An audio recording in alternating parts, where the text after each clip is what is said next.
দেখেন যে 1968 সালে শহীদ প্রেসিডেন্ট যখন জিয়া রহমান যখন বাংলাদেশের প্রেসিডেন্ট হয়, তখন আরবের শাসক ছিল মোহাম্মদ বিন আব্দুল আজিজ। 1944 সালে মিশরের প্রেসিডেন্ট আনোয়ার ইব্রাহিম, সৌদি আরবের বাদশাহ মোহাম্মদ বিন আব্দুল আজিজ, উগান্ডার প্রেসিডেন্ট আনোয়ার ইব্রাহিম, ইদি আমিন এবং মিশরের প্রেসিডেন্ট আনোয়ার ইব্রাহিম,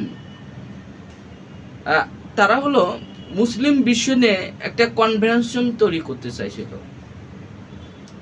এই কনভেনশনের মাধ্যমে এক মুসলিম রাষ্ট্র এবং আর এক মুসলিম রাষ্ট্রের পাশে দাঁড়ানো এবং সহযোগিতা এবং এই দেশ সামরিক অর্থনৈতিক উন্নতি করা।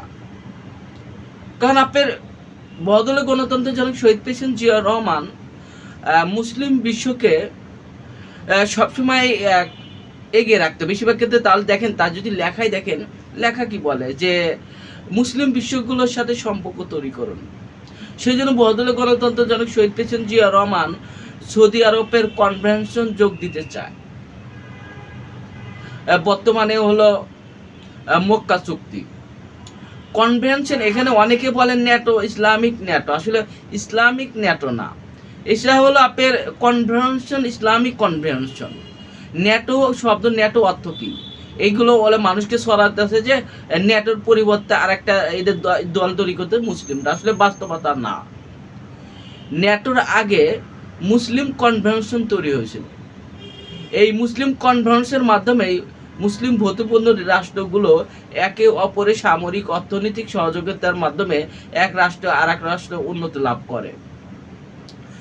যখন বাংলাদেশ ইসলামিক কনভেনশনে যোগ দিতে যাচ্ছে, যখন বাংলাদেশের সামরিক বাহিনী উন্নতি করার জন্য বিমান বাহিনী, নৌবাহিনী এবং সেনাবাহিনী, বিমান বাহিনীর জন্য চীনের J-7 স্টিল যুদ্ধ বিমান কিনতে যাচ্ছে, তখনই ভারতের থেকে একের এক পুরো এক প্রোপাগান্ডা শুরু হয়েছে। দেখবেন আজ কলকাতার মিছিল কি বললো, কয় বাংলাদেশকে ভাগ করুন। তারা মিছিল বাই করতেছে যে বাংলাদেশকে ভাগ করুন, অর্থাৎ চট্টগ্রাম এবং রংপুরকে আলাদা করতে চায়, অর্থাৎ বাংলাদেশকে ছোট। আপনি যখনই ভারতের, যেমন শেখ হাসিনা কেন ভারতে রাখছিল, কারণ শেখ হাসিনা ভারতের যে কূটনীতিক, অর্থনৈতিক বা ভূ রাজনীতিক ক্ষেত্রে ভারত যেটা বলছে এটাই শুনছে। এখন বাংলাদেশের হলো ফাঁস নীতি, বাংলাদেশ কাদের সাথে সম্পর্ক রাখবে এটা মেটার করে বাংলাদেশের, এটা মেটার ভারতের কাছে মেটার না। ভারত কি বলছে এটা মেটার না, মেটার বাংলাদেশের। আপনি একটা জিনিস দেখুন যে মুসলিম রাষ্ট্রগুলোর সাথে যখনই সম্পর্ক, তখনই ভারত কি করবে। এখন ভারত রোহিঙ্গা বা দেখবেন যে রংপুরে কিছু সংঘাত তৈরি করবে এবং বেশিরভাগ ক্ষেত্রে চট্টগ্রাম অঞ্চলগুলোতে হানাহানি তৈরি করবে এবং বাংলাদেশেরকে একটা অশান্তি তৈরি করবে। বর্তমানে যদি জাতীয়বাদী দল বিএনপি যতদিন টিকে থাকতে হবে, তাদেরকে চ্যালেঞ্জ গ্রহণ করতে হবে এবং তাদেরকে জনগণের অধিকারের জন্য লড়াই করে টিকে থাকতে হবে। যতদিন টিকে থাকবে আপনি লড়াই করে টিকে থাকতে হবে।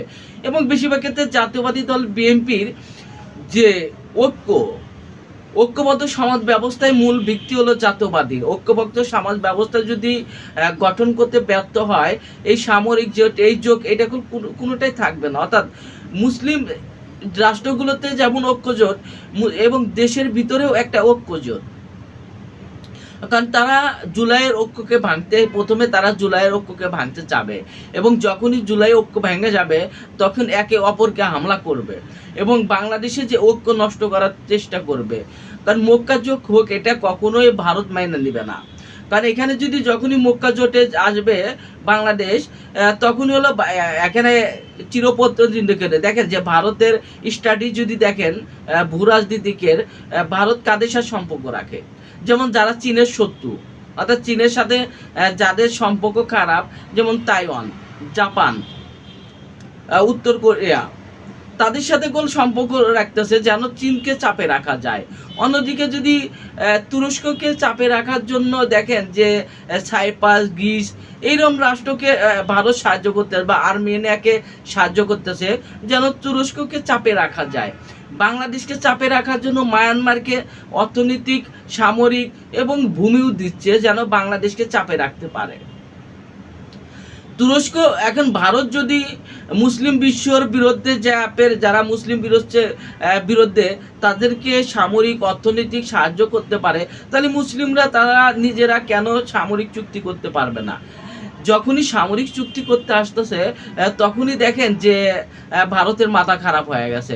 ভারত এখন আবল তাবল কথা বলবে। এখন ভারত হলো আপনার বাংলাদেশকে ভাঙার জন্য এবং বাংলাদেশের মানুষের মনোবল ভাঙার জন্য, রাজনৈতিক মনোবল ভাঙার জন্য তারা লড়াই করবে। আমার মনে হয় এই লড়াইয়ে ভারত অবশ্যই পরাজিত হবে। বাংলাদেশের সাধারণ জনগণের কাছে এই কামনাই বেশিরভাগ মানুষ মনে করে।